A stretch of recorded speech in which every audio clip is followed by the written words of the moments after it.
Good morning. আজ শুক্রবার। আমাদের ঘুরতে যাওয়ার জন্য যে সমস্ত জিনিস অর্ডার দেওয়া হয়েছিল প্রায় সবই চলে এসেছে। তো আজকে এসছে জুতোর ব্যাগ। তো যখন যাবো তখন তো এমনি স্লিপার পরে যাব, আর ওখানে গিয়ে যে ঘুরবো তখন তো শু পরবো। তো সেই শুগুলোকে নেওয়ার জন্য এই ব্যাগগুলোকে অর্ডার দেওয়া হয়েছিল। আর সন্ধ্যাবেলা শুভই তো অফিস থেকে এসে আবার গোছানোর কাজে নেমে পড়েছে। মেনলি তো জামা কাপড় গোছানো কমপ্লিট, এবার হচ্ছে খাবার দাবারের ব্যাগ। তো আমরা এত কিছু খাবার নিয়ে যাচ্ছি, পুরো একটা ট্রলি এই খাবার দাবারে ভর্তি হয়ে গেছে। কী নিয়ে সেখানে বিস্কিট, চিড়ে, মুড়ি সব কিছু রয়েছে আমাদের খাওয়া দাওয়ার মধ্যে। এখন আমি রেডি হয়ে গেছি, যাবো হচ্ছে আমাদের গুরুদেবের যে উৎসব হচ্ছে সেখানে। কিন্তু বাদ সাধলো সেই বৃষ্টি।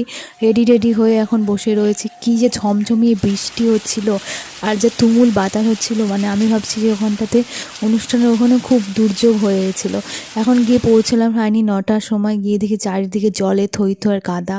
সত্যি একটা বিপত্তিজনক অবস্থা হয়ে গেছে পুরো অনুষ্ঠানের মধ্যে।